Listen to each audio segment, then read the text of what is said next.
Rob became a $7 million man at age 27.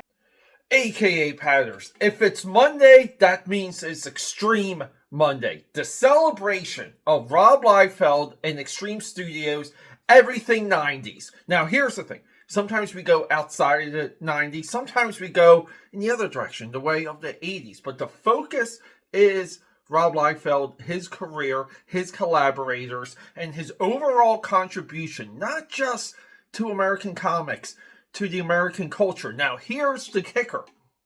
I loved, admired, appreciated Rob Liefeld's career for my entire life. AKA Padders, I was there at ground zero the day X-Force Summer 1 dropped. I had to have all of the trading cards. But hey, we're adults now. We can look at things. We can be critical. So it's Rob Liefeld, Extreme Mondays, the good and the bad. Rock and roll.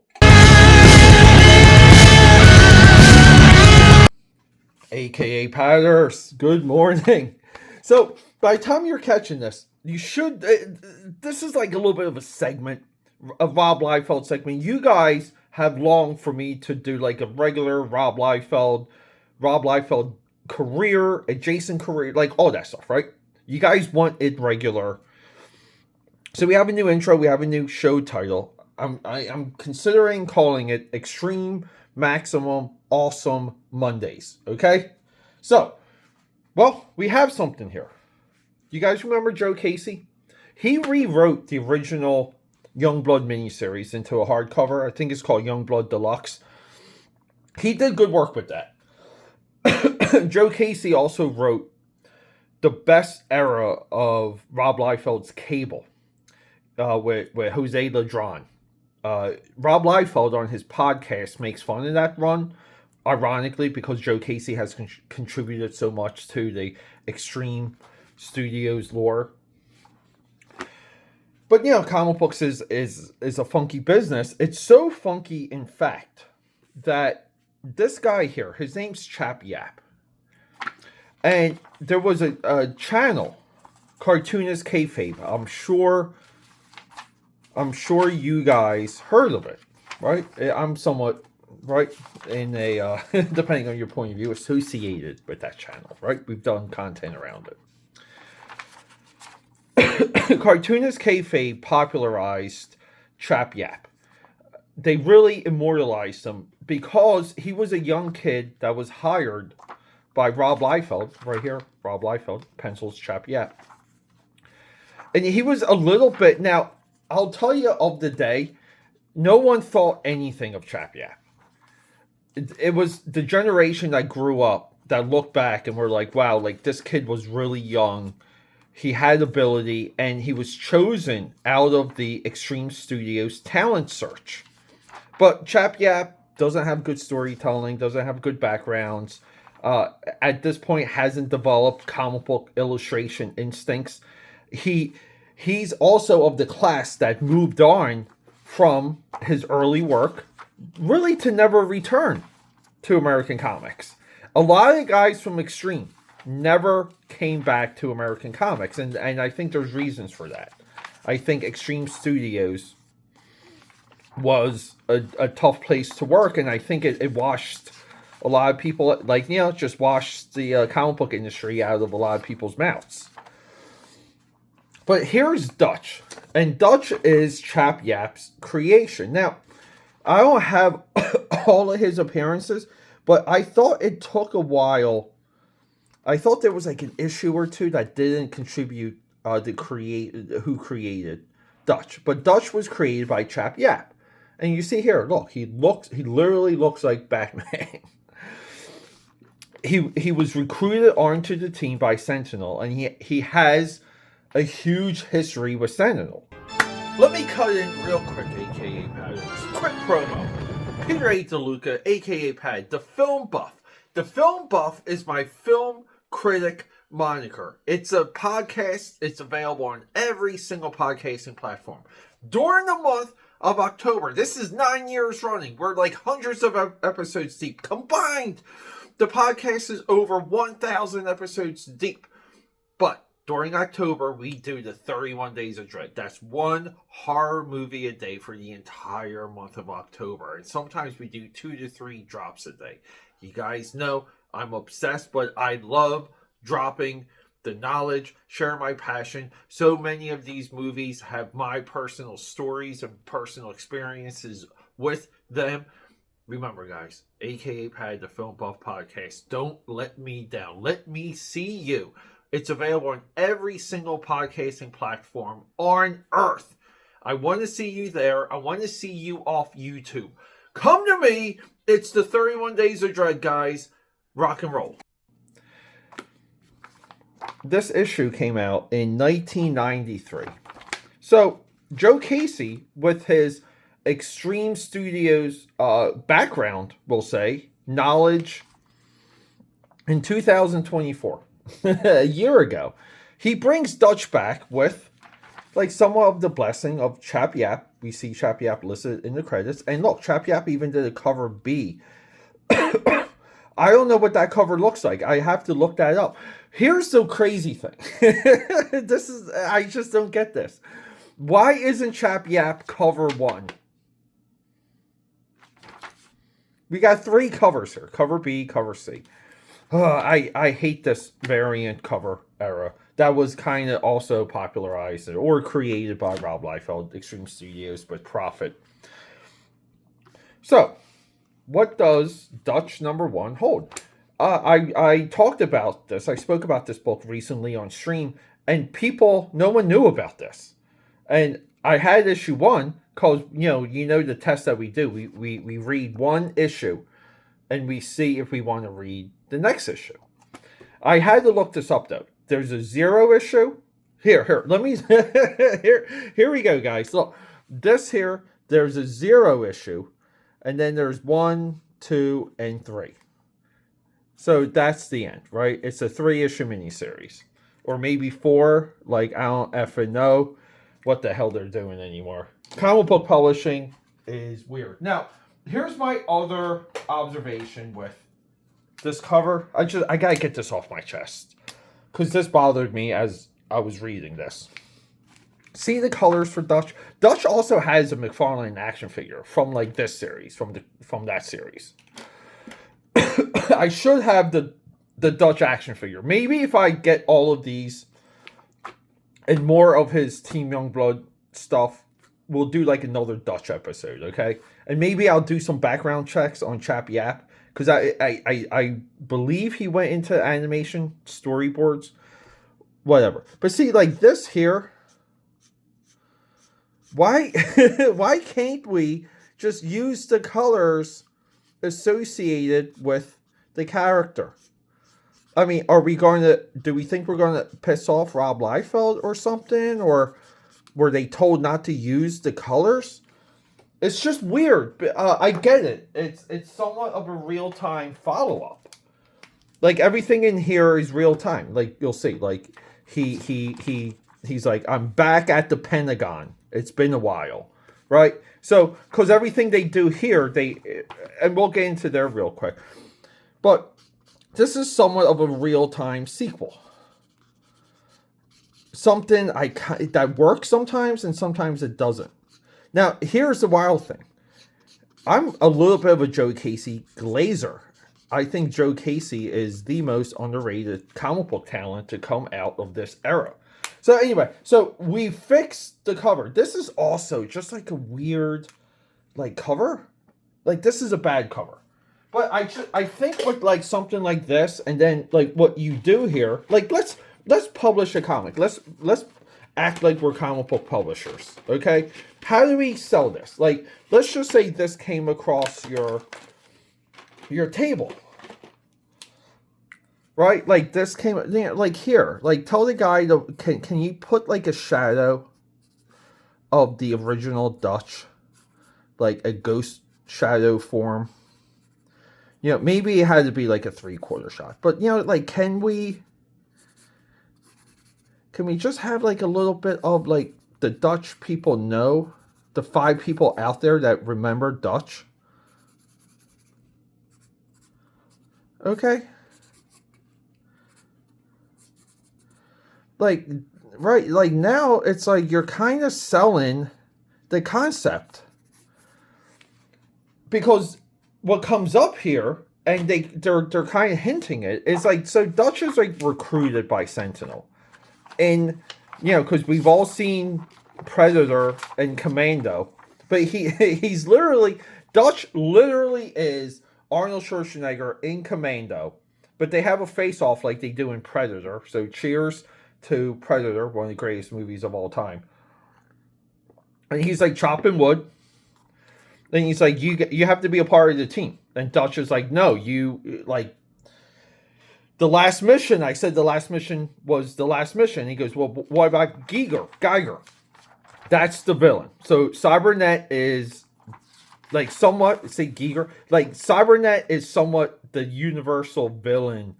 And Cybernet kind of crosses over, right? Like, or it's not Cybernet. Cybernet is Cyberforce. This is Cybertech.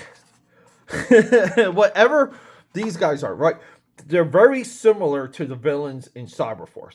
Giger is the head guy. So he's like stirring things up. They took over what's called Liberty 2, and they need Dutch's help. So Sentinel goes to recruit Dutch. Dutch, like, gives him the cold shoulder. But then at the end, he's like, hey, he goes, after that last outing, I don't think I'll ever go down these stairs again. So he goes down the stairs, and he comes out as Dutch, the action figure. So things happen. 2, 3. Issue 4 is very significant, but also it has a great page here. And if you guys are really into character storytelling, this is where, and yeah, like, let's just look at the credits. Creator story, Rob Liefeld. But also at this time, Eric Stevenson, story, dialogue, edits. You want to see, Eric Stevenson, script editor. See, Eric Stevenson, we got, like, we know this, because we've seen enough from Rob Liefeld.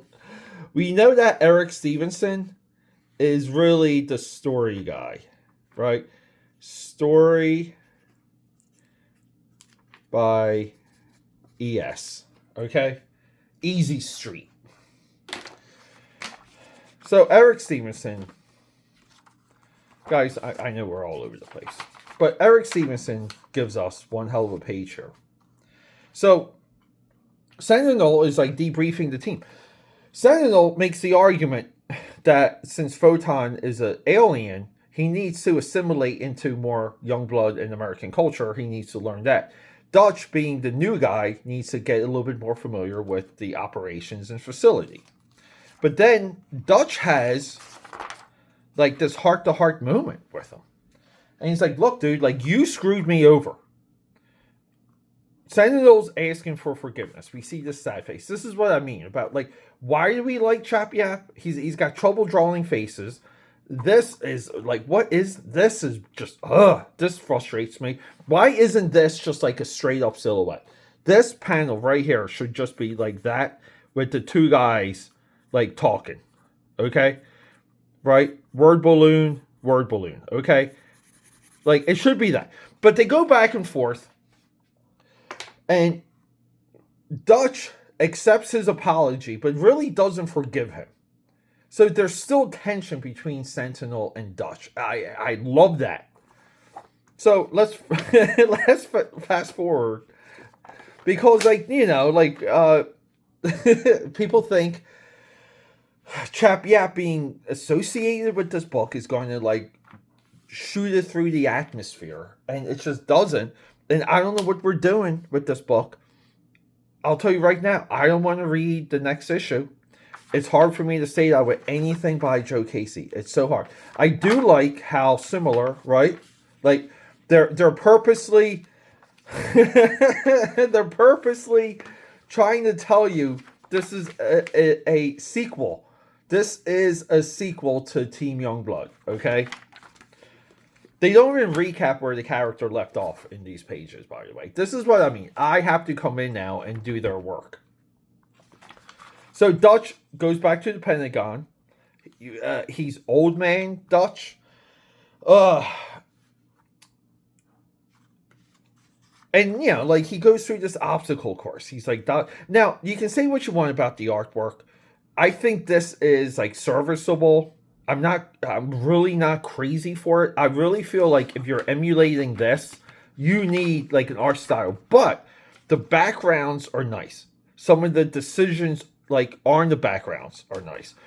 He does this, and I'll spoil it here. Like, at the end, he's back at this hotel. I mean, these, like, night shots. I mean, this is right here what I view as inspired work outside of him sleeping, and it's like, am I getting nitpicky because I don't like his, like, mechanical arm, but he, like, rips off one of these guns. He's like, I didn't bring my own weapons. I'll just use one of theirs. He blasts everything. And then, you know, he gets greeted, and he's like, oh yeah, that was a good audition. So, whatever, okay? He gets led into what you believe to be, like, a new Youngblood facility, maybe, but the girl running it is Infinity, because, like, you've always wanted to know where she ended up. She's a backup. I believe was she created by Art Taber? Because I don't think she's listed here in the indicia. Like, they should also, why don't they have Infinity here, right? Like, as big as Chap Yeap getting credit, which is what, like, the image error, like, we're going to credit this guy, right? Image error. That's what they were all about. I mean, I'm just confused. So they go back and forth, and they're like, well, maybe, like, Giger's, like, still out there. I know you defeated him. But they basically end on bad terms, and as they're talking, they're getting, like, he's like, where I was in Utah, the Wi-Fi blipped and Wi-Fi went down. She's like, that's common. He's like, not like this. And then while they're there, they get blipped. And he's like, hey, how's all that working out for you? They basically they separate, right? So they leave on bad terms. He goes back to the hotel. And see, like, I like this shot. I feel like this should have been, like, right here. And then it fades from here to, like, this. Right? Like, I don't know. But he gets attacked by the Cybernet bad dudes, and we kind of have here, like, a wasted paneling, wasted sequencing, where, like, this should be bigger, this, like, should be smaller. The cybernetic robot soldier black ops guys, right? Like, they're overlooking the bed, but the bed's smoking. This should have been, like, a bigger panel. And the reason why this is a bigger panel is because, like, you have to show more. Like, right, so, and then, like, we got our boy, like, turning around, which isn't quite sold, because as he turns around, yeah, Dutch comes out of nowhere, rips off a head, throws a head through a body, jumps on this dude, tackles him right through the window, and then we have them falling. And we end our issue, and then our preview for the next issue is giant cybernetic snake dudes. And I just don't like, I'm not crazy about this arm. And dare I say, can we link this back to a little bit of the cartoonist kayfabe, comic book culture, and what's left of it? I think cartoonist kayfabe popularized poor artwork. I really do. Like, it's too contrarian. Was Chap Yeap in his young teenage years better than what we have in the New Dutch? I would say yes. I would say, with all the faults I can give Chap Yeap during this time, it's still more exhilarating to read, even when he's doing, like, you know, like Brahm over here, right? Like, you know, like getting drunk, getting lit up, but it's difficult. I don't think this is much of a read. I don't think this is much of a sell. They didn't recap anything. I realize it. There's rights and restrictions to adapting this, but they hint towards some things. You can hint towards, like, all of it. Not crazy about what you would call, like, prime cover, cover A. I don't think the cover sells the idea that this guy is back. Yeah, a little bit of a disappointment there, but hey, you guys wanted more Rob Liefeld content, so here we go. Guys, you sexy boy out there, you sexy girl, cheers. But can we get a comment? Can we get a comment? Give me a like. Let me know if you want more Rob Liefeld. What do you think of Chap Yeap? Let me know what you think.